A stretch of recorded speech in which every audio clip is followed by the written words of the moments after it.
am I disabled? Am I not? Like, where does this like new diagnosis fit in?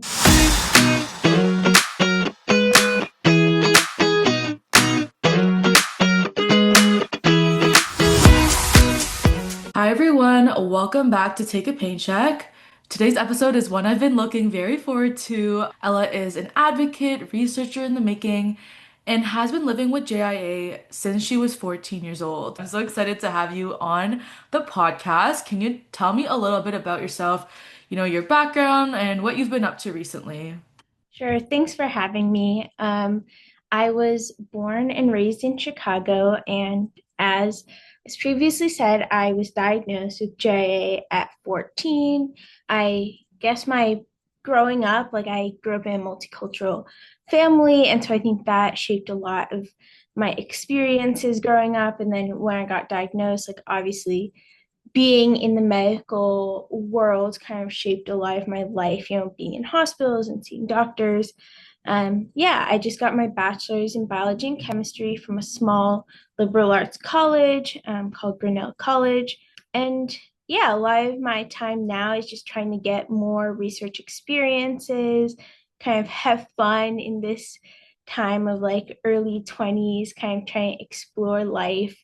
And long term, I guess I'm kind of interested in doing a PhD, understanding more about like what causes like juvenile, like rheumatic conditions. Thank you so much for sharing. And it's so great that you're very much involved in the rheumatic disease community, and we can really see that through the work that you're doing. Can you walk me through your diagnosis story? What was going on in your body and life at that time? I was diagnosed in September of 2016. And so the spring of that year before I was diagnosed, I was just having a lot of like aches and pains in my joints. And then in July, I took a trip to Ecuador. It was like a service trip. And my like wrist was like totally like messed up, like really swollen, like really stiff. And then in August, I traveled again and I had like this super swollen ankle. So I was like, oh, I should probably like go to the ER. Like, this is really bad. And like a few weeks later, I got an appointment with like the local like pediatric rheumatologist. And at that point, like it was very quick to get a diagnosis. Like immediately, he was like, "Yeah, just like let's start meds. Like this is your diagnosis." So I feel very fortunate that that was very quick. And I went into remission fairly quickly. So I think that also was really helpful. Like not having to go through a long drawn out process that I know others go through, but it was also like right before I started high school. So I think that kind of also impacted things. Yeah, that must have been rough. And even for me, I mean, I was diagnosed at 13, so pretty close to when you were diagnosed. So I totally understand what it's like being it's right before high school and you're in this weird phase where, you have to explain it kind of to the people in elementary school, but then you're also going to high school and then you're gonna have to explain it to other people. So it's definitely a lot being a teenager. How did living life with JIA through your teenage years shape your identity or relationships? So I think I first like obviously I already had like this idea of being like multicultural and that identity. And then I kind of started to have to parse out like, am I disabled? Am I not? Like, where does this like new diagnosis fit into things? And like how do you live a new life? Like there were a lot of things that I did before that suddenly like I could do still, but there are things that I couldn't do. And so I think that kind of was difficult because my friends were always like, let's do things or let's just like spend time together. And I'd be like, but I have limits now, like, and those limits might have changed. And so I think that was kind of difficult to try and explain it, as you said, but also kind of get them to understand. And I think I also went to like a school where academics was heavily emphasized. So it was kind of like, how do I balance health and academics?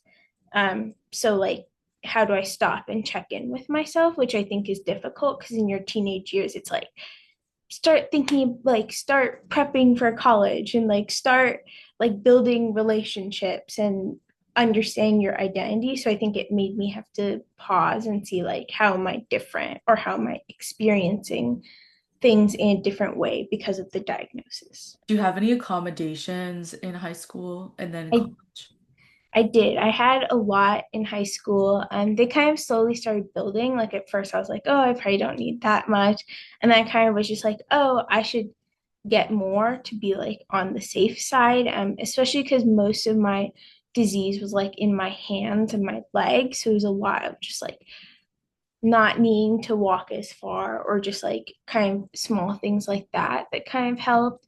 And then a lot of that transferred over to college, and I kind of just kept building that list as things came up. Thanks for sharing that. I know it's definitely, even in high school, I had so many. And did you find it hard to adjust and adapt? Because you had basically a life without a chronic illness before 14, and then getting diagnosed, it's like super different. So, what was that feeling like?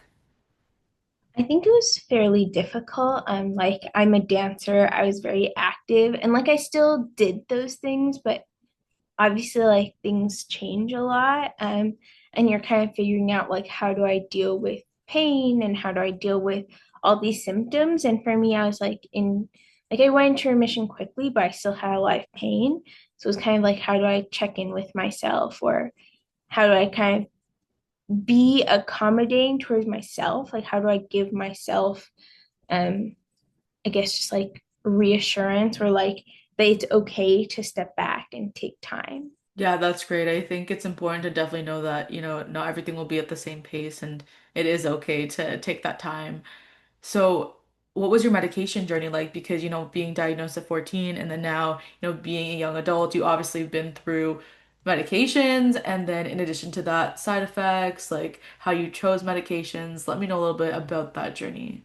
Yeah, so I guess when I started, like things were um like bad, and so I was kind of like, okay, like, I feel like everyone kind of starts on methotrexate. So I was like, okay, I'll just be like the standard person, I guess, and do that. And then kind of I also started like a biologic. And I feel like at that point, like in the pediatric world, there were basically like three options. So I was just like, okay, I'm just gonna pick the one that works best for me in my schedule. I was so anti-infusions at that point. I was like, can't do that. And so like I think those kind of things influence my thought process. And I was like pretty stable on that regimen. Like that's what got me into the Medicaid remission. And then I would say after a while, I was just like, I don't want to take methotrexate anymore. Like there are too many side effects, like, like the nausea and like the hair and like all those things. And I'm just like, I cannot deal with this. So then I went to only biologic, and I did still like really well. Like that didn't impact a lot of things, which I'm really grateful for. And then yeah, I tried to go off medications after my first year in college, because prior to college I was sometimes like self-administering injections, but a lot of times like I had support from my parents. And then when I went to college, I was like, oh, this is completely different. Like, I have to keep all my injections in my room, and I have to have all the supplies. And like, I don't have that kind of support. And it became like that, like, weekly injection wasn't working in my life anymore. Like, my priorities had changed, and like what my life looked like, I guess, changed at that point in college. And so that's how I decided to go off medication. Yeah, after the end of my first year and see how things went. And I ended up flaring, like maybe within like 6 to 8 months. And so I couldn't just like switch medications. Like if you're in remission, like it's hard to just switch. So I thought if I flared, then I could try something that worked in my schedule more. So that's kind of how I started taking pills, because at that point I was an adult. So that opened up a lot of new avenues to medications beyond like the three that at that time were approved in pediatrics. And so, yeah, it was hard because like in college you need your hands and legs, and that's kind of what was affected for me. So I think that's where like having more accommodations came in. But like I'm also glad that I was able to stand up for myself, because clearly like the injection I was on before wasn't working in my life. um, but it was also really challenging to balance health and school in college, like knowing that I was flaring. And also the school I went to, like there was limited healthcare around it. Like it's in a town of like 10,000 people. And so like there is like it's more challenging to like balance that health and school aspect. But I guess since then I've just been jumping from medication to medication to try and stop the flare, but so far that's been unsuccessful. I feel like my journey is like very similar as well. Like it's my hands and my feet too. So that's pretty interesting. But in terms of pain management and like lifestyle management, have you been able to figure out like techniques that kind of help you manage your pain, or are you still trying to figure that out? I feel like I've started to try and figure that. I think I've realized that even if the arthritis part is under control, like I'll always have pain of some sort. Like I think to me at this point, that's kind of like ingrained almost. And so I think like a lot of it is like a lot of my triggers are like heat. And so like I almost always just have like ice packs on me, or like if I'm home, just like know that ice is nearby. Um, so that's kind of like a big thing. And then I think just like sleep and rest and like knowing myself and my limits and when is too much, when is like I can still push a bit, like that's been really important, which I think I didn't really realize until I was older. Like I think as a teen, you're kind of just like go, go, go, like don't stop. But now I think I've kind of been able to step back and understand like how those things impact my health if I just keep going. Yeah, no, that's great. And it's good that you've come to that realization now and you're able to adjust and adapt. Have you ever been in like a prolonged flare ever in your life? And if so, what was that like? Yeah, so I guess since like when I stopped taking the medication like after my first year of college and then I started flaring a few months after, since that point, so basically almost 3 years at this point, I've been in a flare, which is pretty painful and uncomfortable, especially because that was most of my college time. So I think for me it was really difficult to like determine priorities and have like this positive mindset, like to balance this like really rigorous school life and to want to get ahead and understand where I'm going in my career and to try and like deal with all the health stuff. Like those are both kind of full-time jobs. Um, so I think it kind of determined like where I wanted to go with life. Like for a while, I was like, oh, like I think I want to be a doctor so I can help other kids with rheumatic disease. And I was like, maybe that's just not really possible, like with like physical health and stuff. I mean, maybe it'll still happen one day, but I think I just it clearly like gets to me like the pain and the day-to-day life like impact. It dictates a lot about like what I can and can't do, and it's impacted a lot about job search and where I live and those kind of things. It's like an added level of needing to think about it. You were diagnosed at 14 and you're a young adult now, which means that you would have transitioned from pediatric to adult rheumatology care. Take me through that time, what it's like to transfer care, because I know it's a little bit different in Canada as well. So, yeah, I'd love to hear more about the process. Yeah, so when I went to college, like I was 18, and I was like, I'm going to this place where there's like no healthcare. Like, I mean, there is, but it's like rural healthcare. So it's like there's no rheumatologist. I mean, I would have to drive to get there. So I just like asked my pediatric rheumatologist, like, hey, can I just wait until maybe the middle of college or later in the college experience to kind of understand like where I'm at and like how to transition care. And I'm kind of ashamed to admit this, but I still have yet to transition from a pediatric rheumatologist. I feel like we're just so close, and I just feel like through all the research I've done like on transition, like everyone's like don't transition during a flare, or like just like adult rheumatologists will only give you like 15 minutes, and like I don't know if that's true or not because I haven't experienced that. But I think just like yeah, like I've been hesitant because I didn't know where I'm gonna end up after college and all those things. So now that's something that I'm trying to work on. But I definitely transitioned a lot of my other healthcare providers to like adult, like rheumatology is like the one that I'm just like holding on to. I mean, that's totally valid. I think everyone has their own different experiences. Like I only transitioned at 19, but in other hospitals, people are transitioning at 17 or 18. So it's very personal and it just depends on your relationship with your healthcare provider. Because my rheumatologist was going to keep me longer if I wanted to be there longer. And because actually I was in a flare, I was like, I kind of want a different perspective and I feel like it might be time for me to change. So, like you mentioned, it could be different for everyone that's kind of going through it. So, I mean, when you do transition, definitely let us know what the process is like and how that goes. What is something that people often misunderstand about what it's like to live life with JIA long term?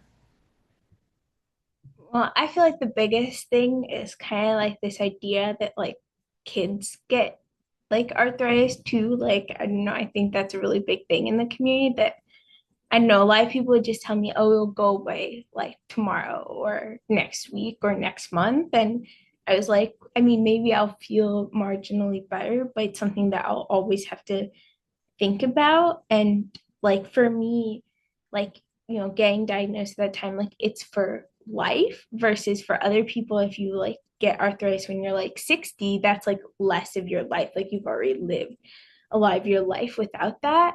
And like it does impact daily life a lot. Like I think sometimes it's hard to explain because it's not always the most like visible of conditions. Like I wouldn't say it's necessarily invisible because I think you could tell there's like swelling or someone's wearing like braces or something like that. But I think it's sometimes hard to explain. So I'll be like, my hands don't work. And people are like, what do you mean they don't work? Like I don't see a cast or like I think that that makes it kind of difficult for people to understand. Like I had a lot of professors who are like, well, you're not like 60, so you can't have it. And I would be like, no, I can't. Like I don't think you understand how that works. And I think also people don't take you as seriously when you're a child or a young adult. Like I think there's a sense of like maybe that you don't know enough yet to like be able to speak up and like say things even within your own healthcare. So I think that was really challenging for me to like understand and work through. I totally agree with you, especially like the invisible aspect of the disease. I find that a lot of people don't, because they can't see it, they don't believe it, and it just makes things so much harder for us when we live with chronic pain or rheumatic disease, because oftentimes it's not visible unless it's very severe. So I can resonate with that a lot. I wanted to talk a little bit about your advocacy work and research work. So, how did you first get involved in research and advocacy? So the I guess when you get first get diagnosed at the clinic that I was going to, you get like this kind of folder of information and resources. And one of them was like about the Arthritis Foundation. And so I ended up going to like the like arthritis like family summit and the like summer after I was diagnosed, and there I like learned about this thing called being a junior ambassador. And so I was like, oh, that sounds interesting. Like I can talk to policymakers about what I feel and like become more empowered myself too, like through this process. So yeah, until 2021 when I turned 18, I was involved in that program, and that's how I got Emerging Leader in Advocacy Award. And then I transitioned to being like a regular adult ambassador, kind of started working my way up. And then later I became the chair of the Junior Ambassador program, like trying to give back to like the teens. I was the first young adult on like the National Advocacy Committee. So I think I kind of grew as time went on. And then in terms of research, since like my parents have been extremely supportive, but they're like, your things are your things. So when I was 18, I was just like, oh, maybe I should start working with CARRA because before then you also need like a parent to be part of it too, I think. And so I was like, at 18, I was just like, I can start working as a patient partner with CARRA. And so I kind of started doing that before college. And I've built like a lot of relationships on work groups that kind of have started to extend beyond CARRA, like other projects that are not necessarily like related to CARRA, but like with those same people and researchers. And so I think that's really cool. That's so great that you've been engaged with like advocacy and research from a young age, and thanks for sharing that journey. A big part of what you do is your engagement with YP area. So can you tell me more about what this is and what kind of work you do specifically? It stands for Young Patients Autoimmune Research and Empowerment Alliance. So it's all young adolescents and young adult patients with any kind of autoimmune condition who are passionate about research. So our mission is basically to empower young people with autoimmune conditions to access, understand, and have a voice in health research, and for young patients to feel connected, heard, and valued in their unique story. So, kind of understanding, like helping other young adults to build those tools and also to potentially get involved in research.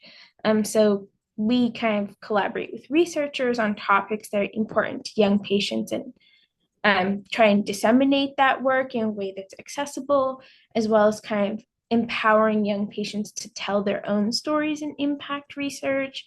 And so, yeah, a lot of dissemination of research and connecting young adults to like a larger community, because I think community is such a large part of growing up with like a chronic illness of any kind, really. And then also like how can you work with researchers and kind of like this idea of like if you are working with a researcher, like clearly they are taking away your experience, like they're understanding your experience, but also like what as the patient can you get from that research experience, which is a term I kind of coined like bilateral exchange, which is like I'm getting something as the patient from this research experience, whether it's just experience, whether it's publications, whether it's compensation, whether it's networking, and then the researcher is also getting something from me, which is my personal lived experience. So I think a lot of it is kind of understanding the young patient point and the researcher point.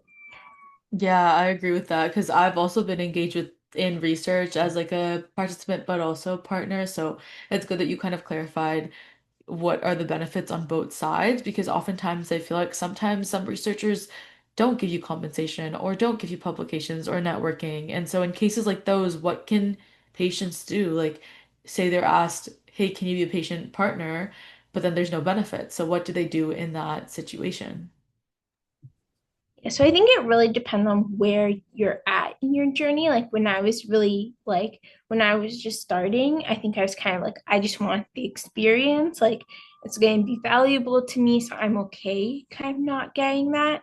Because also I don't really know much about the process. I don't know much about the structures. And I think as time has gone on, I've also built better relationships with people that have allowed me be to trust them more and they trust me. So it's kind of more inherent that like they want to give me those opportunities. I think every organization or researcher kind of also approaches it differently. But I think like a lot of what I learned is just it's kind of about confidence and like speaking up for yourself. Like if you really want something, like there are respectful ways to, I guess, ask for networking or compensation or whatever that might be. I think it just depends on where you're at. Like for me, I don't care as much about like compensation if I get like publications or posters because that's I know that like my professional career is like something in health or in research. So those things are like valuable to me versus other people like compensation is more important. Like I think it just kind of depends on the person and where they're at. But I think it's totally reasonable to be asking for those things, but not every organization or researcher has the funds or thought to actually like help with that. I think oftentimes they don't even know like what an actual true like patient partnership would look like and like getting guidance from people like us or organizations, it's also really great because then they can kind of shape what they're doing. Because I don't know, sometimes I feel like researchers may not know how to engage patients well. So is that something that you guys help with, or you provide any sort of like guidance on how that works? Yeah, so we've partnered with a lot of researchers. Some researchers kind of come to us and like they already know that they want a patient partner on their work. So I think that's kind of different because they already know that value. But like we've also tried to start creating resources about like what does it mean to be in these partnerships? What should that look like? What does kind of written from the young person's perspective, like what do they want out of the experience? Because sometimes I think they don't know that. So we're also trying to kind of get those resources out there to researchers who maybe are not so much in the patient-centered research world. So another big topic is shared decision making. So not only do you have all these medication options, which we kind of talked about your medication journey, but then you also need to decide like how to make the decision, what are the options, how to make a good decision. And I feel like a lot of patients get confused, and oftentimes even for me, like I feel like I ran away at some point where I was like, I don't want to take any of this because I don't know what decision I should make. Or sometimes it had the healthcare provider would like tell me take this, and it wouldn't be like something we do together.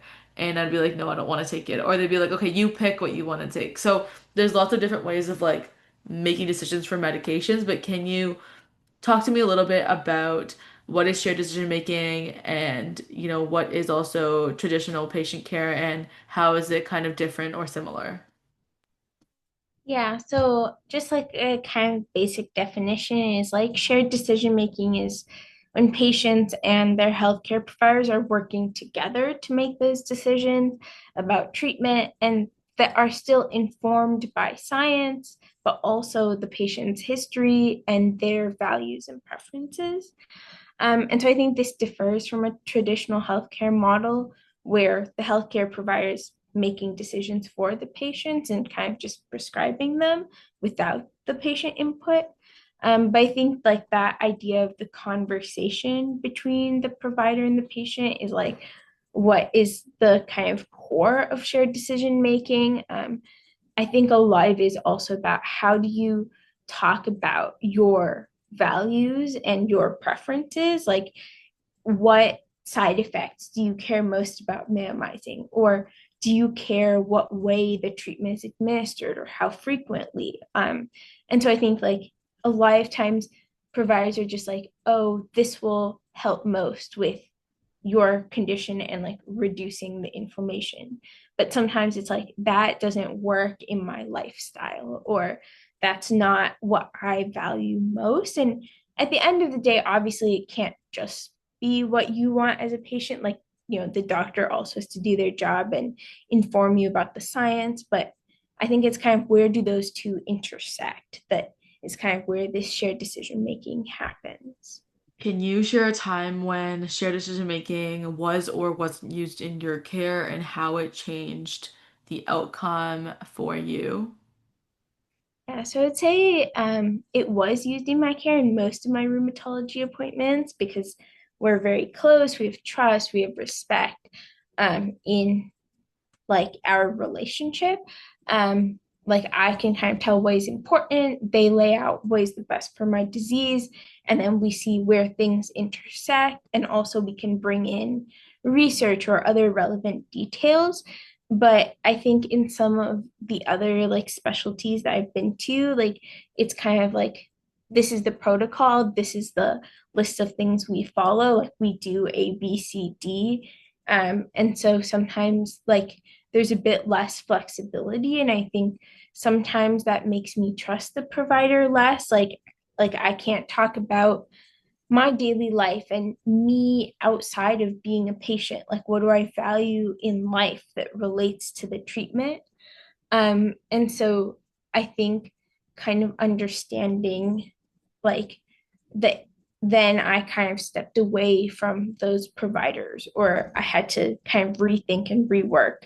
Am I okay with this? Am I not okay with this? How does this play into my values? Thanks for sharing that. I think shared decision making is like very difficult sometimes because sometimes I think the patients and the healthcare providers like we don't know what role we play in the healthcare setting and like how much can we actually say or sometimes just like can I actually make a decision or is it just like the doctor? And I think even culturally that can be very interesting because I think in some cultures, like, the doctor is known to be the one that prescribes the medication and like as a patient, like, you need to like abide by that. So the cultural aspect can also be a very interesting lens that I've heard a lot of people talk about. But how can young patients build the confidence to speak up in their appointments? Yeah, so I think like just um knowing what is your relationship with this provider, like do you have respect and is there trust in this relationship? Is this provider someone who's open and they listen and they ask you about you as a whole person? I think then sometimes there's a bit more confidence, but I think what I kind of tell other young patients is kind of a first step is always like bring someone else to your appointment, someone who can potentially hold you accountable or be able to advocate for you as well. Other things that kind of help people are like rehearsing beforehand, like what you're going to say before you go into the appointment. Even like having some list of prompting questions or questions that you want to ask your provider, and kind of also thinking about like, can you share things outside of just your diagnosis or you as a patient, I guess? Like, can you share with your provider just about your life, right? And maybe that bridges into thinking about your values in these questions. Shared decision making is definitely very important. I'm hoping that more healthcare providers use it in their practice. And so patients feel more comfortable to adhere to their medications and to really feel more confident when coming to those appointments. In a lot of the things that we do, we also have to, continue to advocate for ourselves, and advocacy is something we do in everyday life. So, can you talk to me about what advocacy means to you on a personal level? Yeah, so I think for me, I kind of use advocacy in my like day to day life in my own kind of like healthcare, like being able to speak up for what is it that I value most, right? Like for me, it's kind of like I don't want to be thinking about like something as frequently as weekly. Like for me, like how frequently I take medication is a really big thing, and also like side effects are a really big thing. But just like kind of thinking about how to be involved in my own care. And then I think also I kind of had the capacity to try and help others be involved in their care as well, like just informally giving advice to friends or other people, um, and like also kind of sharing in other ways. And I think if you have even more advocacy capacity, trying to help change the system to like benefit others. So I think that's kind of the talking to lawmakers or writing like posts in like newspapers or kind of sharing via social media. So I think there are kind of multiple levels. And for me, I kind of resonate with all of them just because I had the capacity to kind of think about those. But I think it kind of starts in your own care. So, how do you balance being a patient, a young adult, an advocate all at once? I would say that's pretty challenging. I think I try and integrate them as much as possible, right? Like when I'm a patient, I'm also an advocate. When I'm a young adult, like in the world, I'm also like an advocate for myself. Um, when I'm in the healthcare setting, I'm a young adult and an advocate and a patient, right? So, like, I think also thinking about where these things intersect, that they're not mutually exclusive, I guess. Like there is overlap between them. And I think kind of knowing when is it too much? When do I have to step back or establish priorities of what is most important is, I think, like a really useful skill that I think is harder to have as a child, right? Like I think that kind of builds over time.